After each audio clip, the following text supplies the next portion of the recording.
ಕರಾವಳಿ ಪ್ರದೇಶಗಳ ಸಮುದ್ರ ತೀರಗಳಲ್ಲಿ ಕೆಂಪು ಧ್ವಜ ಹಾರಿಸಿರುವುದು ಅಪಾಯಕಾರಿ ಪರಿಸ್ಥಿತಿಯ ಸೂಚನೆಯಾಗಿದೆ. ಅಲೆಗಳ ಅಬ್ಬರ, ಪ್ರಬಲ ಅಲೆಗಳ ಸೆಳೆತ, ತೀವ್ರ ಪ್ರವಾಹ ಅಥವಾ ಇತರೆ ಅಪಾಯಗಳಿರುವ ಸಂದರ್ಭದಲ್ಲಿ ಈ ಧ್ವಜವನ್ನು ಹಾರಿಸಲಾಗುತ್ತದೆ. ಕೆಂಪು ಧ್ವಜ ಕಂಡುಬಂದರೆ ಯಾವುದೇ ಕಾರಣಕ್ಕೂ ಸಮುದ್ರಕ್ಕೆ ಇಳಿದು ಈಜಲು ಅಥವಾ ನೀರಿನಲ್ಲಿ ಆಟವಾಡಲು ಮುಂದಾಗಬಾರದು ಎಂದು ಅಧಿಕಾರಿಗಳು ಸಾರ್ವಜನಿಕರಿಗೆ ಹಾಗೂ ಪ್ರವಾಸಿಗರಿಗೆ ಮನವಿ ಮಾಡಿದ್ದಾರೆ. ವಿಶೇಷವಾಗಿ ಮಳೆಗಾಲದ ಸಂದರ್ಭದಲ್ಲಿ ಸಮುದ್ರವು ಅತ್ಯಂತ ಪ್ರಕ್ಷುಬ್ಧವಾಗಿರುವುದರಿಂದ ಸುರಕ್ಷತಾ ನಿಯಮಗಳನ್ನು ಕಟ್ಟುನಿಟ್ಟಾಗಿ ಪಾಲಿಸುವುದು ಅಗತ್ಯವಾಗಿದೆ. ಪ್ರವಾಸಿಗರು ಜೀವರಕ್ಷಕರ ಸೂಚನೆಗಳನ್ನು ಕಡ್ಡಾಯವಾಗಿ ಪಾಲಿಸಿ ತಮ್ಮ ಹಾಗೂ ಕುಟುಂಬದ ಸುರಕ್ಷತೆಗೆ ಆದ್ಯತೆ ನೀಡುವಂತೆ ಮನವಿ ಮಾಡಲಾಗಿದೆ.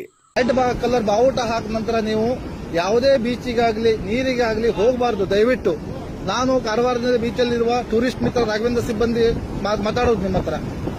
ಇದರಿಂದ ಜನರಿಗೆ ತಿಳ್ಕೊಳ್ಬಹುದೇನಂದ್ರೆ ತಮ್ಮ ಮಕ್ಕಳಿಗಾಗಲಿ ಇಲ್ಲಿ ನಾವು ಕೈ ಹಿಡ್ಕೊಂಡಿರ್ತೀವಿ, ಸ್ವಲ್ಪ ಸಮೀಪ ಹೋಗ್ತೀವಿ, ನಾವು ಸ್ವಲ್ಪ ಸಮೀಪ ಬಿಡ್ತೀವಿ ಅಂತ ಹೇಳ್ತಾರೆ. ನಾವು ಎಷ್ಟು ಸಲ ಹೇಳಿದ್ರು ಜನ ಕೇಳಲ್ಲ.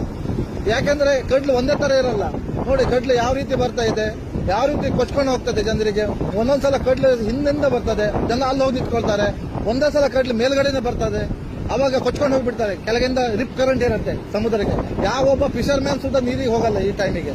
ಆದ್ರೆ ಬಂದಂತ ಪ್ರವಾಸಿಗರು ನಮ್ಮ ಮಾತಿಗೆ ಬೆಲೆನೇ ಕೊಡಲ್ಲ. ಒಂದೊಂದು ಟೈಮಿಗೆ ನಾವು ಇಷ್ಟಕ್ಕೆ ಹೇಳ್ತೀವಿ, ಯಾರ ಸಲುವಾಗಿ ಹೇಳ್ಕೊಳ್ತೀವಿ, ಯಾವುದೇ ಇನ್ಸಿಡೆಂಟ್ ಆಗಬಾರ್ದು ಅಂತ ಒಂದು ರಿಕ್ವೆಸ್ಟ್ ಮಾಡ್ಕೊಳ್ತೀವಿ ಪ್ರವಾಸಿಗರಿಗೆ. ಯಾಕಂದ್ರೆ ನೀವು ಕಾರವಾರ ಆಗಲಿ ಕುಮಟಾ ಆಗಲಿ ಯಾವುದೇ ಸಮುದ್ರ ತೀರಕ್ಕೆ ಮಳೆಗಾಲದಲ್ಲಿ ಜೂನ್, ಜುಲೈ, ಆಗಸ್ಟ್ ಯಾವುದೇ ಟ್ರಿಪ್ ಕೈಗೊಳ್ಳಬೇಡಿ ಅಂತ ವಿನಂತಿ ಮಾಡ್ಕೊಳ್ತೀವಿ. ಯಾಕಂದ್ರೆ ನಿಮ್ಮ ಜೀವಕ್ಕೆ ಅಪಾಯ ಇದು. ದಯವಿಟ್ಟು ನಿಮ್ಮಲ್ಲಿ ಹೇಳ್ಕೊಳ್ತೀವಿ, ಟೂರಿಸ್ಟ್ ಮಿತ್ರನಾದ ರಾಘವೇಂದ್ರ ನಾಯ್ಕ ಸಿಬ್ಬಂದಿ ಕಾರವಾರದಿಂದ ನೀವು ಜೂನ್, ಜುಲೈ, ಆಗಸ್ಟ್ ಅಲ್ಲಿ ನಿಮ್ದು ಯಾವುದೇ ಟ್ರಿಪ್ ಬೀಚಿಗೆ ಹೋಗುವಂತ ಟ್ರಿಪ್ ಅನ್ನು ಕ್ಯಾನ್ಸಲ್ ಮಾಡಿ ಯಾವ್ದಾದ್ರು ದೇವಸ್ಥಾನ, ಟೆಂಪಲ್ಗೆ ಹೋಗಿ ಬನ್ನಿ. ದಯವಿಟ್ಟು ನಿಮ್ಮಲ್ಲಿ ವಿನಂತಿ ಮಾಡ್ಕೊಳ್ತೀವಿ.